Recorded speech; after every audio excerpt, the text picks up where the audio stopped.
నమస్కారం ఘంటారావానికి స్వాగతం. ముందుగా ప్రధానాంశాలు. 8 మంది ఎమ్మెల్యేల సభ్యత్వం రద్దు చేసిన స్పీకర్. వైకాపా తెదేపా నుంచి చెరో 4పై వేటు.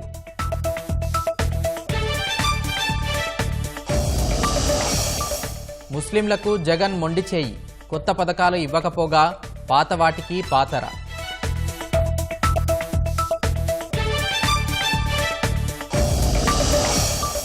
నెల్లూరు జిల్లా కట్టుపెల్లిలో వైకాపా శ్రేణుల వీరంగం. చంపేస్తానంటూ గడ్డపారతో సోమిరెడ్డిపైకి దూసుకెళ్లిన వ్యక్తి.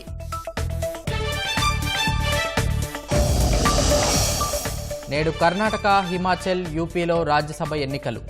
క్రాస్ ఓటింగ్పై విపక్ష పార్టీల్లో ఆందోళన.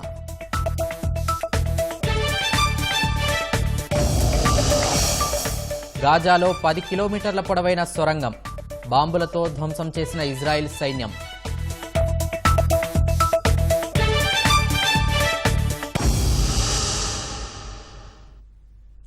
పార్టీ ఫిరాయించారన్న ఫిర్యాదుల నేపథ్యంలో 8 మంది ఎమ్మెల్యేలపై అనర్హత వేటు వేస్తూ శాసనసభ స్పీకర్ తమ్మినేని సీతారాం నిర్ణయం తీసుకున్నారు. శాసనసభలో ఈ 8 స్థానాలు ఖాళీ అయినట్లు assembly secretary general PPK Ramacharyulu ఎన్నికల సంఘానికి వెంటనే సమాచారాన్ని పంపారు. మంగళవారం ఈ మేరకు గెజిట్ వెలువడనుంది. వారం 10 రోజుల్లో సాధారణ ఎన్నికలకు సంబంధించిన షెడ్యూల్ రాబోతున్న తరుణంలో వైకాపా రెబెల్ ఎమ్మెల్యేలు ఆనం రామనారాయణ రెడ్డి, మేకపాటి చంద్రశేఖర్ రెడ్డి, కోటంరెడ్డి శ్రీధర్ రెడ్డి, ఉండవల్లి శ్రీదేవి తెదేపా అభ్యర్థులుగా గెలిచి వైకాపా పంచన చేరిన కరణం బలరాం, వల్లభనేని వంశీ, మద్దాలి గిరిధర్, వాసుపల్లి గణేష్లపై అనర్హత వేటు పడింది. రాష్ట్ర విభజన తర్వాత అసెంబ్లీలో ఇంత పెద్ద సంఖ్యలో ఎమ్మెల్యేలపై వేటు పడడం ఇదే ప్రథమం. వైకాపా రెబెల్ ఎమ్మెల్యేలు 4పై శాసనసభలో ప్రభుత్వ చీఫ్ విప్ ముదునూరి ప్రసాదరాజు స్పీకర్కు ఫిర్యాదు చేశారు. అలాగే తెదేపా తరపున శాసనసభకు ఎన్నికై ఆ తర్వాత వైకాపా పంచన చేరిన 4పై అనర్హత వేటు వేయాలని తెదేపా విప్ డోలా బాల వీరాంజనేయ స్వామి ఫిర్యాదు చేశారు. నెల్లూరు జిల్లా మనుబోలు మండలం కట్టుపల్లిలో వైకాపా శ్రేణులు దాడులతో రెచ్చిపోయాయి. బాబు షూరిటీ భవిష్యత్తుకు గ్యారంటీ ప్రచారంలో భాగంగా తమ గ్రామానికి వస్తున్న మాజీ మంత్రి సోమిరెడ్డి చంద్రమోహన్ రెడ్డిని ఆహ్వానిస్తూ తెదేపా కార్యకర్తలు ఫ్లెక్సీలు కట్టారు. వాటిని వైకాపా కార్యకర్తలు బల్లి వెంకటయ్య, సాయి, అంకయ్య, అయ్యప్ప చించేశారు. ఫ్లెక్సీ కర్రలను చెరువులో పడేశారు. ఇది గమనించిన తెదేపా నాయకులు సోమవారం మళ్లీ ఫ్లెక్సీలు ఏర్పాటు చేశారు. వెంకటయ్య మరోసారి వాటిని చించివేయడంతో పాటు తెదేపా నాయకులను దుర్భాషలాడారు. సోమిరెడ్డిని స్వాగతిస్తూ టపాసులు కాల్స్తున్న వారితో వాగ్వాదానికి దిగారు. తెదేపా శ్రేణులు ఆయనను అడ్డుకున్నాయి. కోపోద్రిక్తుడైన వెంకటయ్య కాసేపటికి గడ్డపారతో వచ్చి పొడి చేస్తానని బెదిరించాడు. సోమిరెడ్డి కట్టుపల్లి నుంచి వెళ్లిపోయాక వైకాపా నాయకులు తెదేపా నేత మహేంద్ర ఇంటికి వెళ్లి ఆయనపై దాడికి పాల్పడ్డారు. కారు, కిటికీ అద్దాలు ధ్వంసం చేశారు. స్థానిక మహిళలు అడ్డుకోవడంతో అక్కడి నుంచి జారుకున్నారు. ప్రతిగా తెదేపా నాయకులు వెంకటయ్య ఇంటికి వెళ్లి వాగ్వాదానికి దిగారు. ఇరు వర్గాలు పోలీస్ స్టేషన్లో ఫిర్యాదు చేసుకున్నాయి. వెంకటయ్యపై పలు పోలీస్ స్టేషన్లలో కేసులు ఉన్నట్లు స్థానికులు చెబుతున్నారు.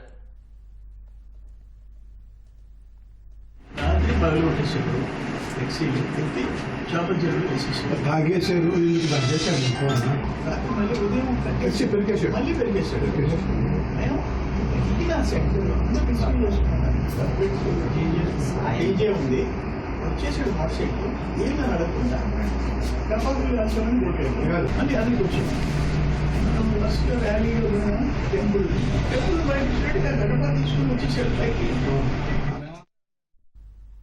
ఎన్నికలు సమీపిస్తున్న వేళ వైకాపా నాయకులు తాయిలాలు పంచేందుకు సిద్ధమయ్యారు.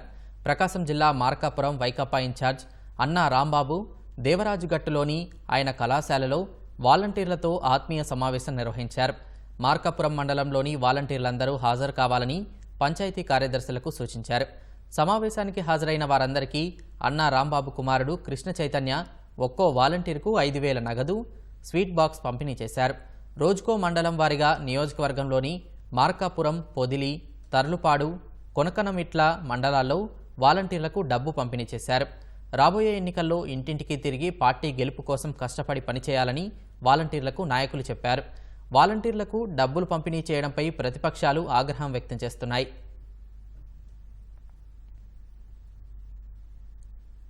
రాష్ట్రంలో ఉపాధ్యాయ అర్హత పరీక్ష టెట్ నేటి నుంచి మార్చి 6 వరకు జరగనున్నాయి. ఆన్లైన్లో నిర్వహించే ఈ పరీక్షలకు 2,67,559 మంది అభ్యర్థులు హాజరు కానున్నారు. రాష్ట్రంలోని అన్ని జిల్లాలతో పాటు తెలంగాణలో 3, కర్ణాటకలో 3, తమిళనాడులో 2, ఒడిశాలో 2 పరీక్షా కేంద్రాలు ఏర్పాటు చేశారు. దివ్యాంగ అభ్యర్థులు పరీక్ష రాయడానికి వీలుగా స్కైబ్ను ఏర్పాటు చేశామని, గర్భిణీలు సమీప పరీక్ష కేంద్రాల్లో పరీక్ష రాసుకోవడానికి వెసులుబాటు కల్పించామని పాఠశాల విద్యాశాఖ కమిషనర్ సురేష్ కుమార్ తెలిపారు.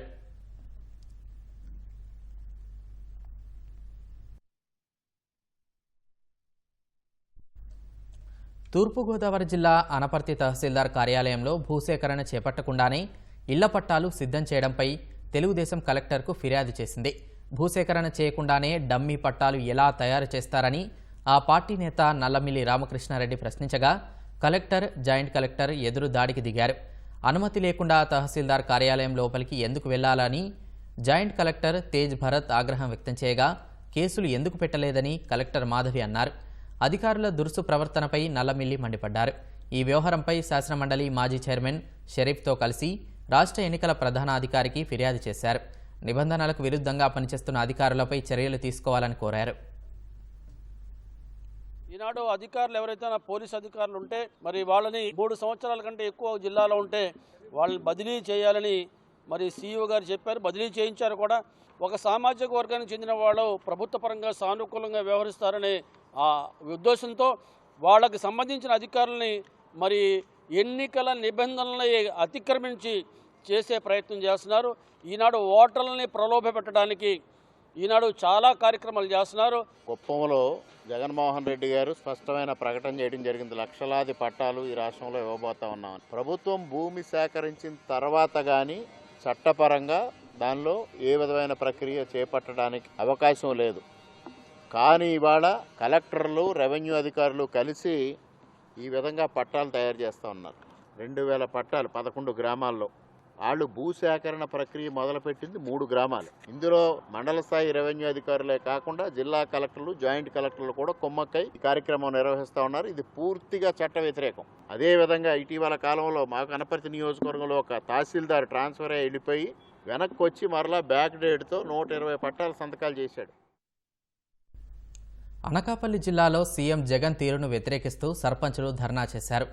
వైకాపా నేత వైవి సుబ్బారెడ్డి మంత్రి గుడివాడ అమర్నాథ్కి తమ సమస్యలను చెప్పడానికి వెళ్తే పోలీసులు అనుమతి ఇవ్వకపోవడంపై సర్పంచులు మండిపడ్డారు. పంచాయతీల కోసం కేంద్రం విడుదల చేసిన 8,629 కోట్ల రూపాయలను జగన్ పక్కదారి పట్టించారని సర్పంచులు మండిపడ్డారు. తమ సమస్యలను పరిష్కరించకుంటే రాబోయే ఎన్నికల్లో సీఎం జగన్కు తగిన బుద్ధి చెప్పేందుకు సిద్ధంగా ఉన్నామని సర్పంచులు హెచ్చరించారు.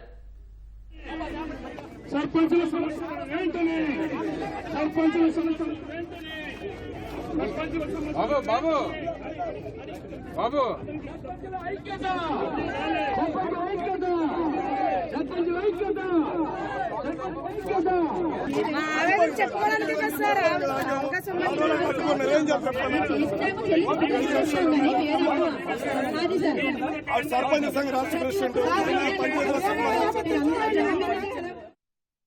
గ్రామీణ ప్రజలకు రావాల్సిన నిధుల్ని దారి మళ్లించి తన సొంత అవసరాలకి, సొంత పథకాలకి వాడుకుంటారు. ఆ నిధులు 8,629 కోట్ల రూపాయలు కేంద్ర ప్రభుత్వం ఆ గ్రామాలు అభివృద్ధి చేసుకోమని ఆంధ్రప్రదేశ్ రాష్ట్రానికి పంపిస్తే వాలంటీర్లకు 5,000 గౌరవ వేతనం అయితే సర్పంచులకు కేవలం 3,000 రూపాయలే గౌరవ వేతనం. ఇలా అనేక సమస్యలు 16 డిమాండ్లు మేము రాష్ట్ర ప్రభుత్వం మీద ముందు పెట్టి 4 సంవత్సరాలుగా పెద్ద ఎత్తున గ్రామ స్థాయి నుంచి ఢిల్లీ స్థాయి వరకు ఉద్యమాలు నడిపాం. ముఖ్యమంత్రి జగన్మోహన్ రెడ్డి గారు చెవిటి వాళ్ళలాగా మనకేం వినపడినట్టు కనపడినట్టు ఆయన గతంలో నేను ఉన్నాను విన్నాను అన్నాడు. ఇప్పుడు ఆయన ఉన్నాడో లేదో తెలవట్లేదు, విన్నాడో లేదో కూడా తెలవడం. గత 3 సంవత్సరాల నుంచి సర్పంచులు అందరూ రాజకీయాలకు అతీతంగా రాజీ లేని పోరాటాలను అన్ని చేస్తున్నాము. ఎన్ని పోరాటాలు చేసినా, ఎన్ని ఉద్యమాలు చేసినా ఈ రాష్ట్ర ప్రభుత్వంలో ఎటువంటి స్పందన లేదు. మేము అడిగేవేవి మా సొంత అవసరాల కోసం కాదు, మా గ్రామీణ ప్రజల యొక్క శ్రేయస్సు కోసం. ఆ సర్పంచ్ యొక్క హక్కులు, విధులు, నిధులు కాజేస్తే మేము గ్రామాల్లో ఏ విధంగా మౌలిక వసతులు కల్పించుకోగలము? ఇలాగే ఇలాగే చూస్తూ పోతూ ఉంటే ఈ ప్రభుత్వం ఏమీ స్పందించకపోతే రాబోయే ఎన్నికల్లో మా సర్పంచుల యొక్క తడాకా చూపిస్తామని, హక్కులని కాలరాయడం వల్ల జరిగేటువంటి పరిణామాలు ఈ ప్రభుత్వానికి ముందుగా గుణపాఠంగా మేము చేయబోతున్నామని ఈ విధంగా తెలియజేస్తారు. రాష్ట్ర ప్రభుత్వం మా గ్రామ పంచాయతీలకి కేంద్ర ప్రభుత్వం పంపినటువంటి 14-15 ఆర్థిక సంఘం నిధులు సుమారు 8,660 కోట్ల రూపాయలు దొంగలించి వేసింది. మా నిధులు మాకు ఇవ్వమని చెప్పేసి గత 3 సంవత్సరాలుగా పార్టీలకు అతీతంగా ఈ రాష్ట్రంలో సర్పంచ్ అందరూ కూడా రకరకాల ఉద్యమాల ద్వారా, నిరసనల ద్వారా, ధర్నాల ద్వారా ఈ రాష్ట్ర ప్రభుత్వం అన్నిసార్లు విన్నవించుకున్న దున్నపోతు మీద ఏగవాళ్ళట్టు కూడా ఈ ముఖ్యమంత్రికి చలనం లేదు. సీఎం జగన్ 5 ఏళ్ల ప్రభుత్వ పాలనలో అన్ని రంగాల్లో విఫలం చెందారని భాజపా జాతీయ కార్యదర్శి సత్యకుమార్ విమర్శించారు. ప్రభుత్వాన్ని ప్రశ్నించిన వారిపై వైకాపా నాయకులు దాడికి పాల్పడుతున్నారని ఆయన ఆరోపించారు. పల్నాడు జిల్లా నరసరావుపేట మండలం అల్లూరి వారిపాలెంలో భాజపా నాయకులపై వైకాపా నాయకులు దాడి చేయడంపై ఆయన మండిపడ్డారు. వైకాపా నేతలు ప్రతిపక్షాలపై దాడులు చేస్తున్నా పోలీసులు వారిపై చర్యలు తీసుకోకపోవడంపై సత్యకుమార్ ఆగ్రహం వ్యక్తం చేశారు. లో ఒక అరాచక పరిస్థితి నెలకొని ఉంది. 5 సంవత్సరాల్లో అన్ని రంగాల్లో వైఫల్యం చెందిన జగన్మోహన్ రెడ్డి గారి ప్రభుత్వం అభివృద్ధిని పూర్తిగా విస్మరించిన తరుణంలో ప్రజలు గాని, రాజకీయ పార్టీలు గాని, సంఘాలు గాని ప్రభుత్వాన్ని ప్రశ్నిస్తుంటే ప్రజల మీద ఈ ప్రభుత్వం దాడికి పాల్పడతా ఉంది. అభివృద్ధి గురించి అడిగితే అవాకులు చెవాకులు పేలడం, అసభ్య పదజాలం వాడడం అధికారంలో ఉన్న పార్టీ నాయకులకి, ప్రజాప్రతినిధులకి అలవాటుగా మారింది. పార్టీ నాయకులు పోలీస్ స్టేషన్ కి వెళ్లి కేసు తీసుకోవాల్సిందిగా పోలీస్ అధికారులని కోరితే కేసు ఎఫ్ఐఆర్ ని రిజిస్టర్ చేయకుండా ఏం జరిగిందో విచారణ జరిపి తర్వాత కేసు పెడతామన్నారట. అధికార పార్టీకి సంబంధించిన వాళ్ళు కొట్టినా, పంపబోయినా అధికార పార్టీ నుంచి కేసు పెట్టమంటే గానీ పెట్టలేని పరిస్థితి ఉంది. రాష్ట్ర ముఖ్యమంత్రి ఫ్రస్ట్రేషన్ లో ఉన్నారు. వాళ్ళ ఓటమి వాళ్ళకు కళ్ళ ముందు కనిపిస్తా ఉంది. ప్రతిపక్ష పార్టీలకు సంబంధించిన నాయకుల మీద దాడులు జరిపి భయభ్రాంతులు చేసి ఎన్నికల్లో గెలవాలని చూస్తున్నారు. జగన్మోహన్ రెడ్డి గారు ఒకరు అర్థం చేసుకోవాల్సింది, తాటాకు చెప్పుల వల్ల భయపడే ప్రసక్తి లేదు. ఇటువంటి దాడులు జరిగితే ప్రజాస్వామ్యయుతంగా వాటిని ఖండిస్తాం, వెనకడుగు వేసే ప్రసక్తే లేదు. తూర్పుగోదావరి జిల్లా రాజమహేంద్రవరంలో అక్రమంగా తరలిస్తున్న 3.5 కేజీల నగలను పోలీసులు స్వాధీనం చేసుకున్నారు. పశ్చిమ గోదావరి జంగారెడ్డిగూడెం నుంచి భీమవరానికి వ్యాపారి బాలు కారులో నగలు తరలిస్తుండగా పోలీసులు పట్టుకున్నారు. వారి నుంచి 2,03,00,000 రూపాయలు విలువ చేసే బంగారు నగలు స్వాధీనం చేసుకున్నారు. అక్రమంగా బంగారం తరలిస్తున్న 9 మందిని అరెస్ట్ చేశామని జిల్లా ఎస్పీ జగదీష్ తెలిపారు. నల్లజర్ల పిఎస్ లిమిట్స్ లో జరిగినటువంటి డెకాయిటీ కేసుని సక్సెస్ఫుల్ గా డిటెక్ట్ చేయడం జరిగింది. ఈ మొత్తం కేసులో మాస్టర్ మైండ్ అని మనం చెప్పొచ్చు. సో ఈ has employed 6 to 7 others also. ఆయనతో పాటుగా బేసికలీ అప్పుల వల్ల ఈ ప్లాన్ చేయడం జరుగుతుంది. అందరి మీద కూడా ఇన్ఫాక్ట్ ఆల్ అక్యూజ్ మీద ప్రీవియస్ గా ఈ డిమానిటైజేషన్ టైంలో ఈ నోట్స్ ఎక్స్చేంజ్ FICN కేసెస్ కూడా ఉన్నాయి, చీటింగ్ కేసెస్ కూడా ఉన్నాయి. సో వీళ్ళందరూ ఆయనకి కొద్దిగా షేర్ అండ్ మిగతా అక్యూజ్ కి కూడా కొద్దిగా షేర్ ఇస్తామని మాట్లాడుకుని ఎవరు కంప్లైనెంట్ ఉన్నారు ఆయన యూజువల్ గా ఇదే హ్యాబిట్ లో ఆయన ప్రతి షాప్ కి వెళ్లి గోల్డ్ ఇవ్వడము, క్యాష్ కలెక్ట్ చేసుకోవడము ఈ హ్యాబిట్ ఉంటుంది.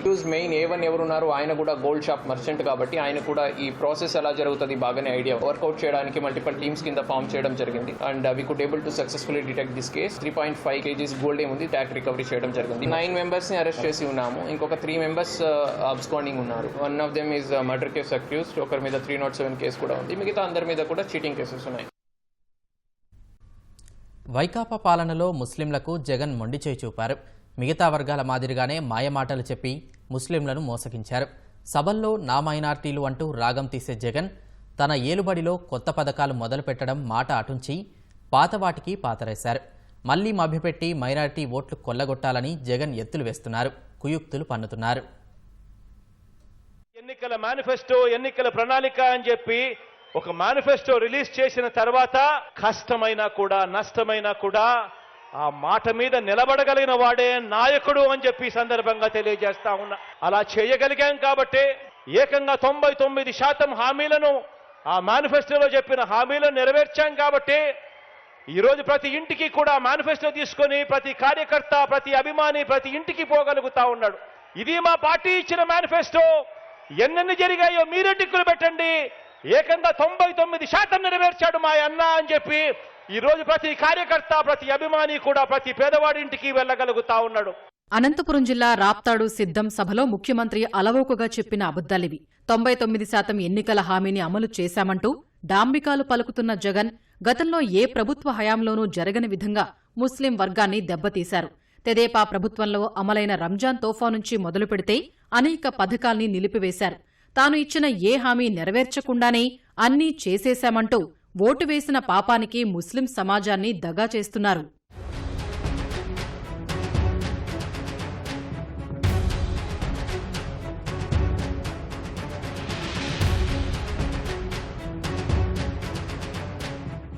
2011 జనాభా లెక్కల ప్రకారం రాష్ట్రంలో 43.46 లక్షల మంది మైనారిటీలు ఉన్నారు. ఇందులో ముస్లిం జనాభా 36,18,000. వీరికి వడ్డీ లేని రుణాలిస్తానని చెప్పిన జగన్ దశాబ్దాలుగా అండగా ఉన్న రాయితీ స్వయం ఉపాధి రుణాలకు పాతరేశారు. చంద్రబాబు ప్రభుత్వం మైనారిటీల స్వయం ఉపాధికి 50% రాయితీతో రుణాలిచ్చింది. సాధారణ వృత్తుల వారికి 2,50,000, ఆటో, టాక్సీ, కారు తదితర రవాణా వాహనాల కొనుగోలుకు 3 లక్షలు రుణంగా అందించారు. ఈ పథకానికి 2014-15లో 20 కోట్లుగా ఉన్న బడ్జెట్ 2018-19 నాటికి 126 కోట్లకు చేరింది. 5 ఏళ్లలో 248 కోట్లు ఖర్చు చేసి 45,244 మందికి రాయితీ రుణాలిచ్చారు. ఇక జగన్ అధికారం చేపట్టిన తొలి ఏడాది మైనారిటీల స్వయం ఉపాధి రుణాల కోసమని బడ్జెట్లో 84.84 కోట్లు కేటాయించారు. వ్యవసాయ, అనుబంధ రంగాలు, రవాణా వాహనాల కొనుగోలుకు రుణాలివ్వాలని నిర్ణయించారు. తీరా చూస్తే ఆ ఏడాది కేటాయించిన 84.84 కోట్లను ఇతర పథకాలకు మళ్లించారు. 4 ఏళ్లలో ఏ బడ్జెట్లోనూ ఇస్లాం బ్యాంకు ప్రస్తావన గాని, రాయితీ రుణాలకు కేటాయింపులు గాని కనిపించలేదు. మైనార్టీ ఫైనాన్స్ కార్పొరేషన్ అని చెప్పేసి ఒకే కార్పొరేషన్ ద్వారా ఎన్నో పథకాలు అమలయ్యేవి. సబ్సిడీ రుణాలు కూడాను APSMFC ద్వారా దొరికేవి. కానీ మీరు ముస్లిం ఫైనాన్స్ కార్పొరేషన్ అని చెప్పేసి దాన్ని తీసి పక్కన పెట్టేసి ఈరోజు మీరు షేక్ కార్పొరేషన్, దాని తర్వాత సంచర జాతుల కార్పొరేషన్, దాని తర్వాత వచ్చేసి మీరు దూదేగుల కార్పొరేషన్ అని చెప్పేసి పెట్టి ఒక్క నయా పైసా కూడాను ఫండ్స్ అలొకేట్ చేయకుండా ఈరోజు ముస్లిం సమాజం యొక్క ద్రోహిగా చరిత్రలో చిరస్థాయిగా నిలబడే వ్యక్తి ఎవరైనా ఉన్నారంటే అది కేవలం వైఎస్ జగన్మోహన్ రెడ్డి గారు అవుతారు అని చెప్పడంలో ఏమాత్రం. గత ప్రభుత్వాల హయాంలో మసీదులు, ఈద్గా, దర్గాలకు మరమ్మతులు, రంజాన్, ఇతర సందర్భాల్లో ప్రార్థనల ఏర్పాట్ల కోసం గ్రాంట్ ఇన్ ఎయిడ్ కింద నిధులిచ్చేవారు. మైనారిటీల పక్షపాతనని చెప్పుకునే జగన్ మాత్రం ఆ సాయానికి తిలోదకాలిచ్చారు. తెదేపా ప్రభుత్వంలో 648 వక్ఫ్ సంస్థలకు గ్రాంట్ ఇన్ ఎయిడ్ కింద 50 కోట్లు మంజూరు చేస్తే వైకాపా హయాంలో అడగ్గా 17 సంస్థలకు 2 కోట్లు మాత్రమే విదిలించారు. దాదాపుగా 100కు పైగా దరఖాస్తులు ఇంకా పెండింగ్లో ఉన్నాయి. గత ప్రభుత్వ హయాంలో అమలైన విదేశీ విద్య పథకాన్ని అధికారంలోకి వచ్చాక జగన్ 3 ఏళ్లు పక్కన పెట్టారు. కోర్టు ఆదేశాలతో 1.5 ఏళ్ల క్రితం అమల్లోకి తెచ్చినా ఎక్కడా లేని నిబంధనలు విధించి పరోక్షంగా అర్హుల సంఖ్య తగ్గించే ప్రయత్నం చేశారు. తెదేపా ప్రభుత్వంలో 13 దేశాల్లో ఉన్నత చదువుల కోసం 527 మంది ముస్లిం విద్యార్థులకు ఆర్థిక సాయం అందిస్తే జగన్ ఏలుబడిలో ఇప్పటివరకు ఆ సంఖ్య 70 దాటలేదు. పైగా గత ప్రభుత్వంలో ఎంపికై విదేశాల్లో చదువుతున్న కొంతమంది విద్యార్థులకు బకాయిలు విడుదల చేయకుండా నరకయాతన పెట్టారు. ఎంతోమంది DSC ఉర్దూ మీడియంగా చేసుకున్న, BEd ఉర్దూ మీడియంగా చదువుకున్న వాళ్ళు ఈ సర్వశిక్ష అభియాన్ ద్వారాగా పిల్లల్ని విద్యా దీవెన అందిస్తుంటే 4.5 సంవత్సరాల నుంచి ఇప్పుడు దాకా ఒక్క నయా పైసా కూడా ఆ ఉపాధ్యాయులకు ఇవ్వటం అనేది ఎక్కడా దాఖలా లేవు. ముస్లింలు అభివృద్ధి చెందాలి, పిల్లలు చదువుకోవాలి, చదువుకున్న వాళ్ళకి 1,00,000 రూపాయలు ఇస్తాను, 10వ తరగతి చదువుకున్న వాళ్ళకి 1,00,000 రూపాయలు, పేద పిల్లలకి పెళ్లిలో డబ్బులు ఇస్తానని చెప్పారు. కానీ ఇప్పుడు దాకా మనం చూస్తే గనక అది బిగ్ జీరోగా కనిపిస్తుంది. ఎన్నికల ముందు వక్ఫ్ ఆస్తుల పరిరక్షణకు చర్యలు చేపడతామని మాట ఇచ్చిన జగన్ తర్వాత నాలుక మడతేశారు. మొదటి ఏడాది బడ్జెట్లో 20 కోట్లు కేటాయింపులు చూపించి వాటిని వేరే వాటికి మళ్లించారు. ప్రధాన పట్టణాలు, నగరాల్లో 68 వక్ఫ్ ఆస్తులు పరిరక్షణ చర్యలకు 27 కోట్లు అవసరమవుతాయని అధికారులు సర్కారుకు నివేదించారు. 2 ఏళ్లైనా ఇంతవరకు ఎలాంటి చర్యలు తీసుకోలేదు. ఉమ్మడి గుంటూరు, కర్నూలు, కడప, నెల్లూరు జిల్లాల్లో వక్ఫ్ ఆస్తులు అన్యాక్రాంతమవుతున్నా పట్టించుకోలేదు. కొన్ని చోట్ల వైకాపా నేతలే ఆయా భూముల్ని చెరబట్టారు.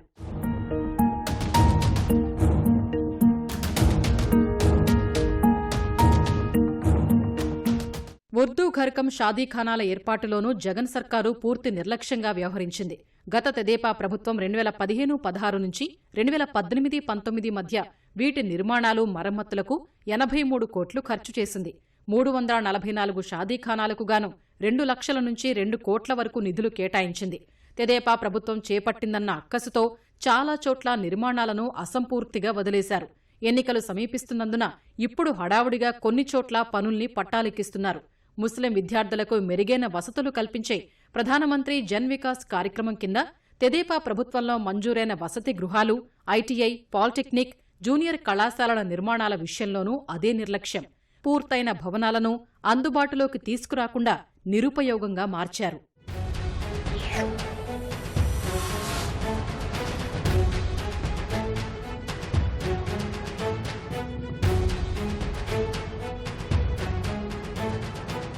మైనారిటీలకు సంబంధించిన ఎడ్యుకేషన్స్ కానీ ఏ విధమైన ఫెసిలిటీస్ ఇదివరకు ఉన్నట్టుగా కూడా లేవు. కనీసం ఒక మైనారిటీ కూడా బాగుపడ్డాడని చెప్పి ఏ విధమైన ఆధారం కూడా లేదు.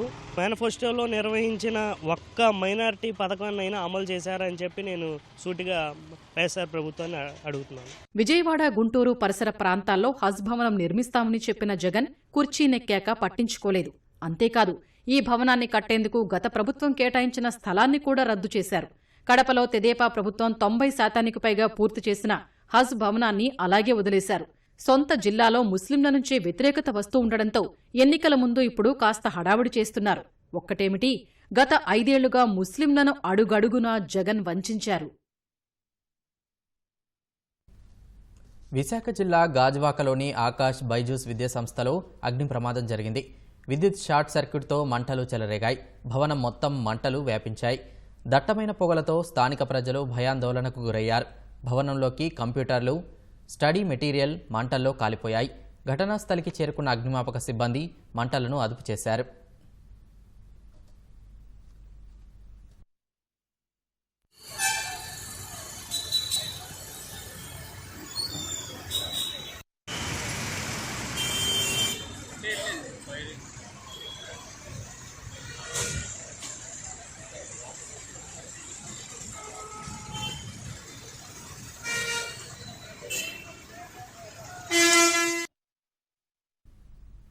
విశాఖ బీచ్లో అట్టహాసంగా ప్రారంభించిన ఫ్లోటింగ్ బ్రిడ్జి ఒక్క రోజులోనే తెగిపోయింది. బీచ్కు వచ్చే సందర్శకులు, పర్యాటకుల కోసం ఏర్పాటు చేసిన తేలియాడే వంతెనను వైకాపా నేతలు ఆదివారమే ప్రారంభించారు. సోమవారం నుంచి సందర్శకులను అనుమతించాలని భావించగా అంతలోనే అది కాస్త 2 ముక్కలైంది. ఆ సమయంలో పర్యాటకులను ఇంకా అనుమతించకపోవడం వల్ల పెను విషాదం తప్పింది. సముద్ర తీరం నుంచి లోపలికి 100 మీటర్ల పొడవున ఫ్లోటింగ్ డబ్బాలతో ఈ వంతెనను ప్రైవేటు వ్యక్తులతో విశాఖ మహాప్రాంత అభివృద్ధి సంస్థ VMRDA ఏర్పాటు చేయించింది. టీ ఆకారంలో ఉన్న దానిమీద నడుచుకుంటూ వెళ్లి చివరన నిలబడి సముద్రాన్ని వీక్షించొచ్చు. ఆ వీక్షించే భాగమే తెగిపోయింది. అనుసంధానంగా ఉన్న ప్రాంతం నుంచి అది తెగిపడి సుమారు 300 మీటర్ల దూరంలోకి వెళ్లిపోయింది. అలల తీవ్రతకు అనుసంధాన బోల్టులు విరిగిపోయాయి. వైకాపా నేత వైవి సుబ్బారెడ్డి ఆదివారం దీన్ని ప్రారంభించారు. అయితే ప్రారంభించి 24 గంటలు గడవకముందే ఫ్లోటింగ్ బ్రిడ్జి తెగిపోయింది. అలలపై నడిచి వెళ్లే ఈ వంతెన కోసం ₹1,60,00,000 ఖర్చు చేశారు. నిర్వాహకులు 3 ఏళ్ల పాటు ఏటా ₹15 లక్షల VMRDAకు చెల్లించేలా ఒప్పందం చేసుకున్నారు. దీనిపై వెళ్లేందుకు పెద్దలకు 100, పిల్లలకు ₹70 టికెట్ ఖరారు చేశారు. సందర్శకుల్ని అనుమతించకముందే ఫ్లోటింగ్ బ్రిడ్జి తెగిపోయింది. ప్రమాద సమయంలో బ్రిడ్జిపై పర్యాటకులు ఉంటే పెను విషాదమే జరిగి ఉండేది. బాగుంటుందేమో చూద్దామని వచ్చాం. చూస్తే ఇలా ఇది బ్రేక్ అయి ఉంది. ఈ రోజు అవదు 2-3 డేస్ పట్టుద్దని అక్కడ అడిగితే చెప్పారు. నేను తగరపల్సండి. 10 మంది వచ్చామండి. అంటే ఫ్లోటింగ్ బీచ్ గ్రాండ్గా ఓపెన్ అవుతుంది అనేసి ఎక్కుదాం అనేసి వచ్చాము. అంటే అక్కడ లంగర్ వేసి తెగిపోయిన మొక్కన అనేసి అక్కడ పెట్టి ఉన్నది. ఇంకా అనౌన్స్మెంట్ అంటే వర్కింగ్లో ఉన్నది, అండర్ ప్రాసెస్లో ఉన్నది, ఎక్కకూడదన్నారు. ఓపెన్ చేశారు కదా, ఏదో ట్రై చేద్దామని వచ్చాము. అలాగా చూస్తేనేమో ఇలా జరిగింది. కొంచెం కేరింగ్ తీసుకుంటే బాగుంటుంది. అధికారులు మాత్రం ట్రయల్ రన్ అని, సాంకేతిక పరిశీలనలో భాగంగా దాన్ని వేరు చేశామని చెబుతున్నారు. వాస్తవానికి విరిగిన బోల్టులు చూస్తే తెగిపడినట్లే స్పష్టమవుతోంది. ఫ్లోటింగ్ బ్రిడ్జ్ ఏర్పాటుపై నిపుణులు ముందు నుంచి అభ్యంతరం వ్యక్తం చేస్తున్నారు. పర్యాటకుల ఆహ్లాదం కోసం ఈ రకమైన వంతెనలు ఏర్పాటు చేయడం ప్రమాదకరమని చెబుతున్నారు. ఇవేమీ పట్టించుకోకుండా కురుసురా జలాంతర్గామికి సమీపంలో దీన్ని నిర్మించారు. సోమవారం అలల తీవ్రతకు వంతెన 4 అడుగులు పైకెగిరి 2 ముక్కలైంది. ఫార్మల్ ఇనాగ్రేషన్ జరిగిందండి. మరిన్ని ఒకసారి జాగ్రత్తలు తీసుకొని పబ్లిక్ని అలౌ చేద్దామని అనుకోవడం ఖచ్చితంగా జరిగింది. అయితే హై టైడ్స్ ఉన్నాయి. వాస్తవంగా మనకేంటంటే ఫ్లోటింగ్ బ్రిడ్జ్ని హై టైడ్స్ సందర్భంగా ఫుల్ మూన్ డే కానీ, మన నో మూన్ డే కానీ, సైక్లోన్స్, డిప్రెషన్స్, ఇలాంటి ఈ హై రెయిన్ఫాల్ ఉన్నప్పుడు ఇలాంటి సందర్భాల్లో అనుమతించాం. అది కూడా ముందుగానే చెప్పాం. ఆ సందర్భంగా నిర్వాహకులు ఏం చేశారంటే హై టైడ్స్ ఎప్పుడున్నా కూడా ఈ టీ జంక్షన్ అనేది ఉంటుంది కదా, అది అలలకి పైకి కిందకి మూవ్ అవుతూ ఉంటుంది. అందుకని అలలు హై టైడ్స్ ఉన్న సందర్భంలో ఖచ్చితంగా ఆ టీ జంక్షన్ని తీసి వీళ్ళు వెరిఫై చేసుకోవాలి. ఎందుకంటే అది లాస్ట్ పాయింట్, జనాలు ఎవరన్నా వెళ్ళి అక్కడ కొంతసేపు గడిపి వచ్చే ప్రాంతం కాబట్టి చాలా జాగ్రత్త తీసుకుంటారు. మన వాళ్ళు టెక్నీషియన్స్ వెళ్ళి దాన్ని విడదీసి అక్కడ యాంకర్స్ ఉన్నాయి, దానికి ఫిట్ చేసి వచ్చారు. ఇది ఒక డ్రిల్ అనమాట, మాక్ డ్రిల్ లాగా. సో ఇవన్నీ కూడా కండక్ట్ చేస్తాం. అయితే ఇంతవరకు సందర్శకులు ఎవరిని కూడా మనం అనుమతించలేదు.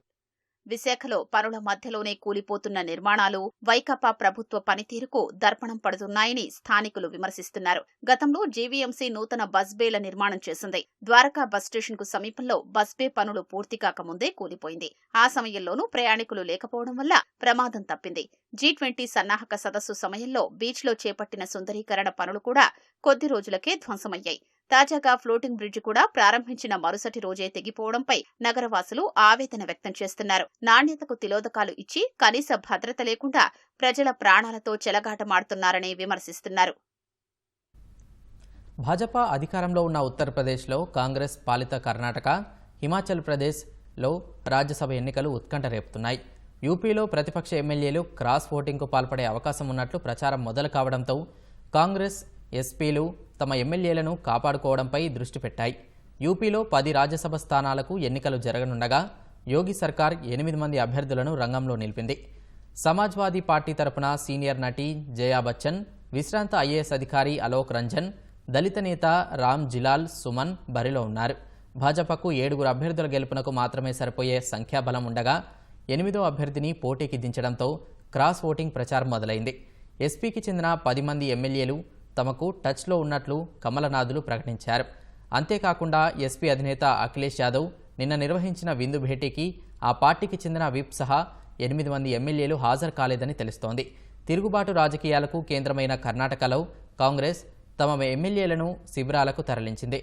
భాజపా జేడీఎస్ కూటమికి ఒక అభ్యర్థి గెలుపునకు సరిపోయే బలం ఉండగా 2 పోటీ దించడంతో కర్ణాటక రాజ్యసభ ఎన్నికలపై ఆసక్తి నెలకొంది. హిమాచల్ ప్రదేశ్లో ఒకే రాజ్యసభ స్థానం ఎన్నికకు సంబంధించి అధికార కాంగ్రెస్ తమ ఎమ్మెల్యేలకు విప్ జారీ చేసింది.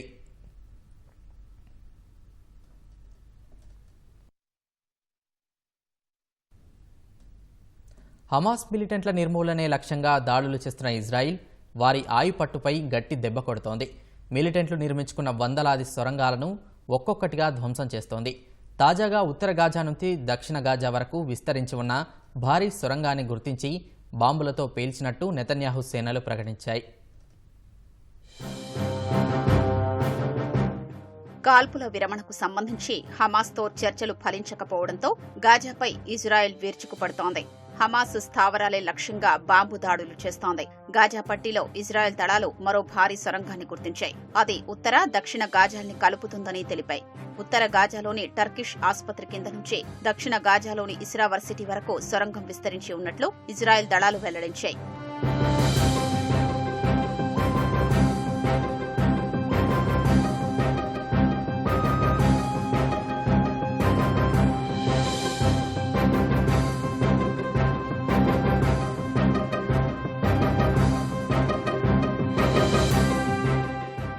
దాదాపు 10 కిలోమీటర్ల పొడవున్న భారీ సొరంగం దృశ్యాల్ని ఇజ్రాయెల్ డిఫెన్స్ ఫోర్సెస్ ఐడీఎఫ్ విడుదల చేసింది. అందులో అన్ని సదుపాయాలు ఉన్నట్లు కనిపిస్తోంది. హమాస్ మిలిటెంట్లు నిద్రపోవడానికి పడకలు, విద్యుత్ సదుపాయం, నీరు, మరుగుదొడ్లు సహా ఇతర సదుపాయాలు ఉన్నాయి.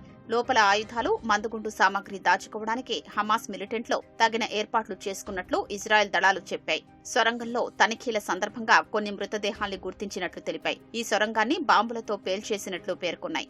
తమ సభ్యులు ఆయుధాల తరలింపు కోసం హమాస్ ఈ సొరంగాన్ని వినియోగిస్తున్నట్లు ఇజ్రాయెల్ తెలిపింది. పాలస్తీనా ప్రధానమంత్రి మొహమ్మద్ సెతాయే రాజీనామా చేశారు. గాజాతో పాటు వెస్ట్ బ్యాంక్లో హింస తీవ్రమవుతున్న నేపథ్యంలో తాజా నిర్ణయం తీసుకున్నట్లు తెలిపారు. అధ్యక్షుడు మొహమ్మద్ అబ్బాస్కు తన రాజీనామా లేఖను అందజేశారు. అయితే రాజీనామా ఆమోదంపై అధ్యక్షుడు నుంచి ఎటువంటి ప్రకటన వెలువడలేదు. పాలస్తీనా అథారిటీని పునర్వ్యవస్థీకరించాలని అమెరికా భావిస్తున్నట్లు తెలుస్తోంది. అయితే ఇందులో అనేక అడ్డంకులు ఉన్నట్లు సమాచారం. ఇదే అంశంపై పాలస్తీనా అధ్యక్షుడిపై అగ్రరాజ్యం నుంచి తీవ్ర ఒత్తిడి ఉన్నట్లు వార్తలు వ్యాపించాయి. ఈ క్రమంలోనే మొహమ్మద్ సెతాయే తన ప్రధాని రాజీనామా చేస్తున్నట్లు ప్రకటించారు.